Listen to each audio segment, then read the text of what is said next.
Армысыздар ардақтағайын, арна эфирінде қорытынды жаңалықтар. Сіздермен бірге студияда Бердімұрат Баймұқан. Алдымен кезек аңдатпада. Құмар Ақсақалов президент жолдауындағы міндеттерді жүзеге асыру жайлы баян етті. Мемлекет басшысының пәрменіне сай ауыл шаруашылығы өнімдерінің көлемін 2 есеге арттыру қажет. Қоғамдық көлік демалыс күндері жұмысын тоқтатпайды. Өңірде карантин талаптары жеңілдетілді. 20-дан астам жаңа нысан электр энергиясымен қамтамасыз етіледі. Петропавлдағы трансформаторлық қосалқы станцияның құрылысы аяқталуға жақын. Мемлекеттік қызметшілердің санын қысқартып, агроөнеркәсіптік кешен өнімінің экспортын 2 есеге арттыру. Кеше облыс әкімі Құмар Ақсақаловтың төрағалығымен өткен жиында жолдау жүктеген міндеттер талқыланды. Актив отырысында өңір басшысы аймақта алда атқарылатын жоспарларды жіпке тізіп, жергілікті атқамінерлерге бірқатар тапсырма жүктеді. Президент өзінің кезекті жолдауында жаңа мемлекеттік аппарат құру қажет екенін айтты. Осы орайда Қасым-Жомарт Тоқаев мемлекеттік қызметшілердің санын 25%-ға қысқартып, жүйені қайта іске қосуды жүктеді. Осылайша үнемделген қаражат есебінен қалған жұмысшылардың жалақысы артады. Үстіміздегі жылы біз мемлекеттік қызметшілердің санын 10%-ға, яғни 274-ке қысқартуды жоспарлап отырмыз. Ал 2021 жылы олардың саны тағы да 15%-ке кемиді. Биыл жұмыстан босатылғандардың 244-і жергілікті атқарушы органдардағы бос орындарға қызметке орналастырылады. Сонымен қатар оларды қайта оқыту мен одан әрі жұмыспен қамту мақсатында тиісті шаралар қабылдауды жоспарлап отырмыз. Ел экономикасын дамытудағы негізгі тетіктердің бірі бұл ауыл шаруашылығы. Ұлан-ғайыр атырап кең даланы дәл осы бағытта пайдаланған маңызды. Әсіресе жері құнарлы, жауын шашыны мол солтүстік өңірін. Президент тапсырмасына сай Құмар Ақсақалов ауыл шаруашылығы өнімдерінің көлемін 2 есеге арттыруымыз керек деді.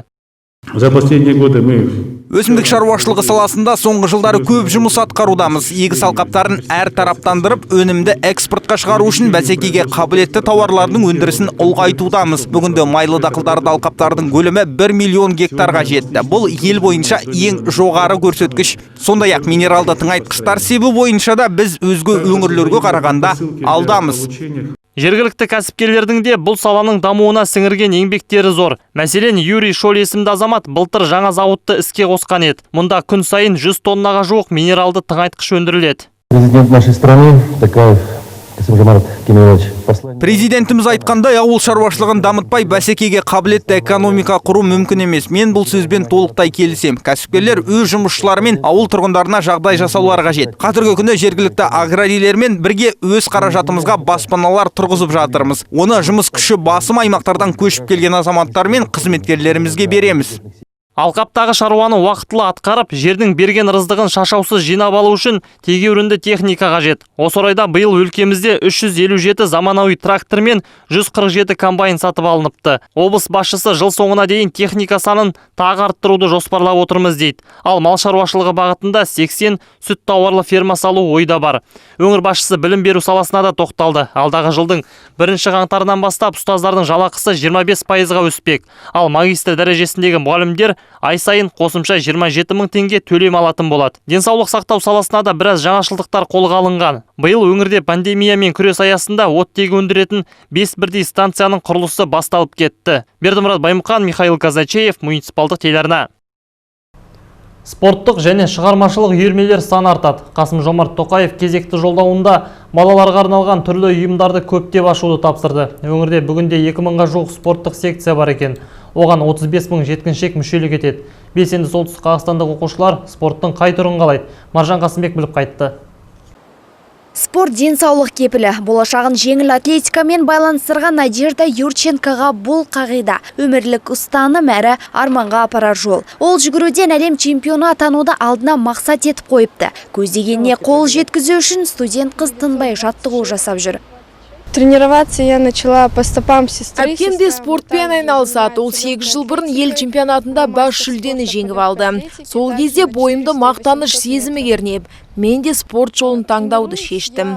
2 жыл бұрын Алматыда өткен дүбірлі жарыста 1-ші орын алдым. Ендігі арманым әлем аренасын бағындыру. Көк туымызды көк аспанда желбірету үшін бар күшімді саламын. Өңірде Надежда секілді спорт десе шерасын жерге қоюға әзір жастар көп. Сөзімізге айқын дәлел статистикаға сүйенсек, облыс аумағында 70 мың оқушы болса, оның тең жартысы спорттық ұйымдарға мүшелік етеді. Кезекті жолдауында мемлекет басшысы дене тәрбиесінде мықтап қолға алу керектігін айтты. Бүгінгіде аумалы төкпелі заманда олардың күш-жігері мен қызығушылығын дұрыс арнаға бағыттау аса маңызды деді. Біз оны қызу қолдаймыз. Енді өзіміздің білім саласына келетін болсақ, білім саласында жыл сайын 130 әртүрлі деңгейдегі жарыстар өткізіледі. Оған 50 мыңнан астам оқушылар қатысады. Пандемия уақытында да біз өзіміз әртүрлі деңгейдегі жарыстар өткізіп жатырмыз. Олар оқушылар, ата-аналар, ұстаздарға арналған. Оған 4 мыңнан астам адам қатысты. Қасым-Жомарт Тоқаев өз сөзінде спорттық ұйымдарды көбейту керектігін айтты. Қуантарлығы өңірде мұндай секциялар жетерлік, саны 2000-ға жуықтайды. Ол қыздардың басым бөлігі футбол, волейбол мен баскетболды таңдаса, қалғанның грек-рим мен қазақ күресіне деген қызығушылығы жоғары. Оқушылардың көбі өңір намысын абыроймен қорғап, жетістіктерге жетіп жүр. 2019 жылы біздің облыс құрама командасы мектеп және колледж оқушылары арасындағы жарыста спартакиадада екінші орынға ие болды. Ол өте үлкен жетістік. Оған біздің президенттік көпсайыстан, биатлоннан, шаңғы спорттық бағдарлаудан және футзалдан командаларымыз жүлделі орындар алып өзінің үлесін қосты. Президент тағы балалар үйірмелерін дамыту қажеттігіне тоқталды. Ол қыздарды қолөнер мен шығармашылыққа баулитын ұйымдар саны биылдан бастап көбейтілмек. Маржан Қасымбек, Қазбек Арықбаев, муниципалдық телеарна.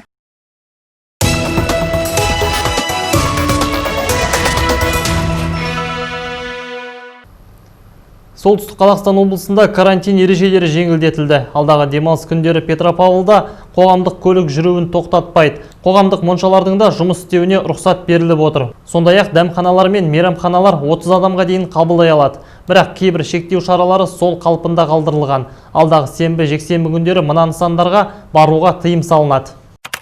Сауда, ойын-сауық орталықтары, ондағы азық-түлік супермаркеттері мен дәріханаларды қоспағанда. Құрылыс тауарларын сататын дүкендерді қоспағанда ауданы 500 шаршы метрден асатын азық-түлік емес дүкендер. Азық-түліктік емес жабық базарлар, сұлулық салондары, шаштараздар, спа орталықтары, косметологиялық қызмет көрсететін нысандар. Фитнес орталықтар, жаттығу залдары, спорттық сауықтыру орталықтары, бассейндер, сауналар. Сондай-ақ ашық аспан астындағы аттракциондар мен діни нысандардың жұмысы уақытша тоқтатылады. Астық 2020 осындай атаумен облыс аумағында жедел алдын алу іс-шарасы өтіп жатыр. Бүгінге дейін тәртіп сақшылары 10 қылмыстың бетін ашыпты. Оның біреуі Тайынша ауданында орын алған. Жергілікті жұмысшылардың бірі алқаптан 20 тоннадан аса бидайды заңсыз жолмен алып кетпекші болыпты. Толығырақ келесі бейнематериалда. Өңірде орақ маусымы қызу жүріп жатыр. Бүгінде тәртіп сақшылары нан қабылдайтын пункттер егіс бригадасы мен элеватор маңдарын патрульдеуде. Сондай-ақ мамандар астық жиналып жатқан орындарды да бақылауға алыпты. Өткен жылғы тәжірибе көрсетіп отырғандай, негізінен ұрлықты шаруа қожалығының жұмысшылары жасайды. Жедел алдын алу іс-шарасы барысында Уәлиханов ауданында бірнеше фактісі жанармай ұрлығы, Жамбыл ауданында ірі көлемдегі гербицид ұрлығы фактісі ашылған.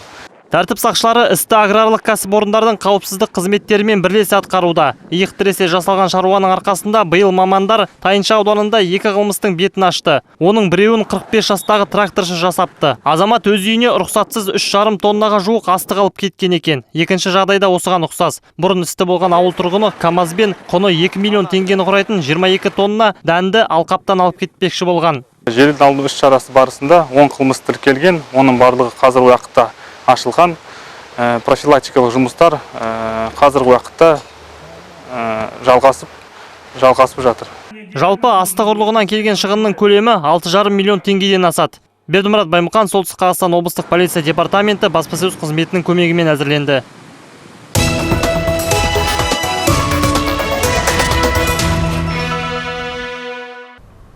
Қазіргі таңда Петропавлдың Жас өркен ықшам ауданында төбесі көк тіреген ғимараттар салынып жатыр.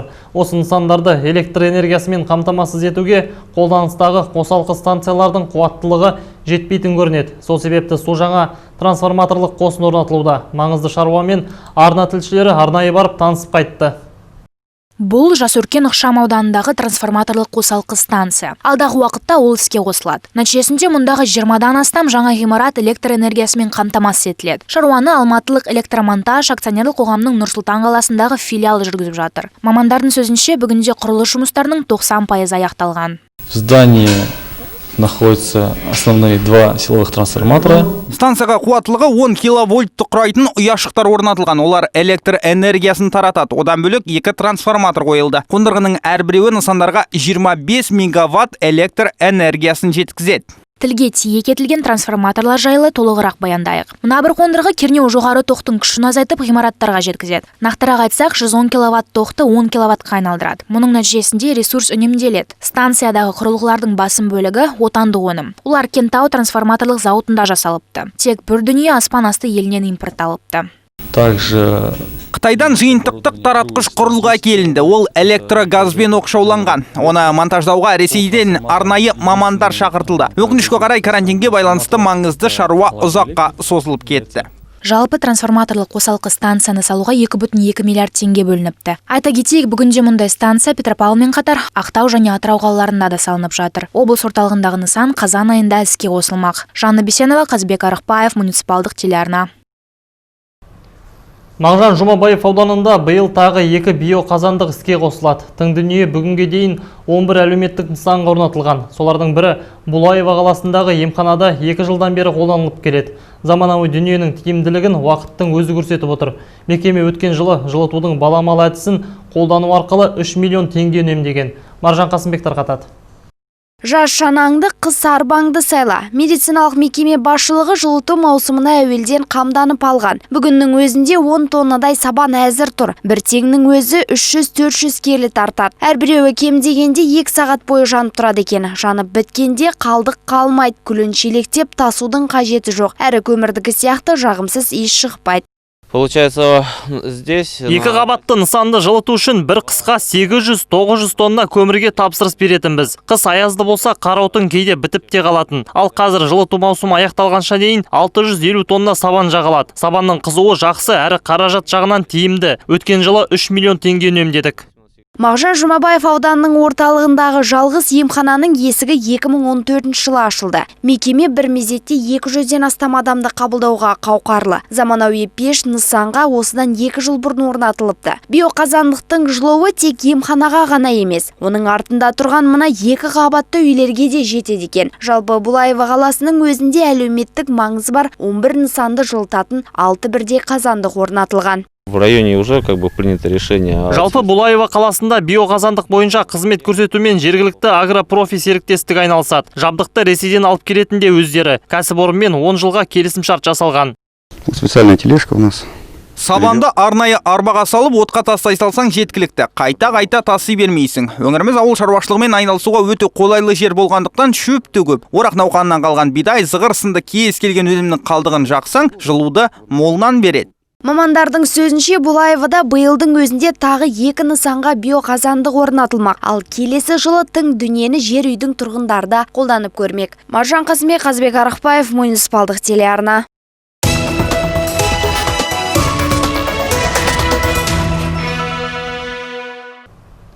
Жаңа жолдауға арналған кітап көрмесі қанат жайды. Мұндай іс-шара Сәбит Мұқанов атындағы облыстық кітапханада ұйымдастырылды. Көрмені тамашалауға келген оқырман назарына ел тарихынан, экономикасынан сыр шертетін 50 еңбек ұсынылды. Толығырақ Алтынай Қазихан баяндасын. Ауыл шаруашылығы, экономика, денсаулық сақтау саласы, білім беру халықтың әл-ауқаты. Қабырға толы кітаптар тәуелсіз Қазақстан тарихындағы жолдаулар жайында, сан саланың дамуы турасында сыр шертеді. 50 кітап әрқайсысы өзінше ерекше, өзінше құнды. Жолдаудың 7 бағыты бойынша бүгінгі күні кітаптар қойылды. Бұл экономикалық, білім саласы, экологиялық, денсаулық саласы, халықтың әл-ауқатын арттыру және де мемлекеттік басқару саласы.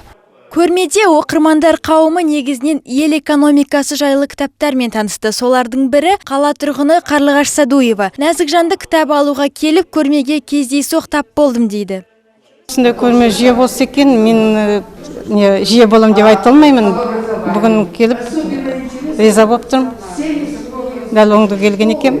Тарихи кітаптардан бөлек бұл жерден бизнеске байланысты көптеген туындыларды кездестіруге болады. Солардың бірі 100 шағын бизнес жоба кітабы. Бұл еңбек болашақ кәсіпкерлерге арналған. Алтынай Қазиқан, Жұлдызбек Ермұқанов, муниципалдық телеарна.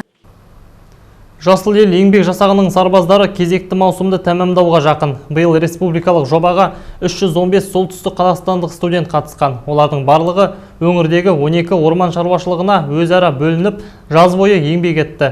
Жастар мамырдың 15-нен бүгінге дейін біраз шаруа тындырған. Ағаш отырғызған, айналаны күл-қоқыстан тазартып, абаттандыру бойынша өзге де ауқымды іс атқарған. Осы ретте жасыл елдіктер тұрғындардан орманда қоқыс шашпай, қоршаған ортаға құрметпен қарауды өтінеді.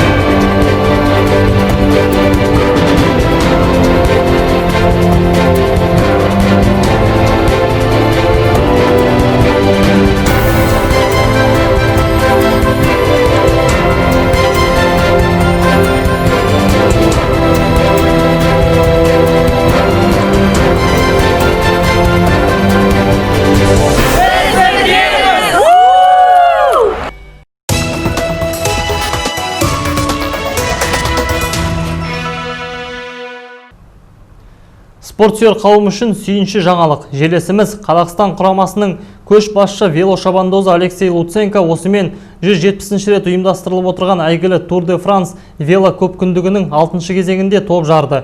Астана құрамасының мүшесі кезекті сайыста 191 шақырымды 4 сағат 32 минут 34 секундта бағындырды. Бұл отандасымыздың дүбірлі додадағы алғашқы жеңісі. Мәреге екінші болып испаниялық спортшы жетті.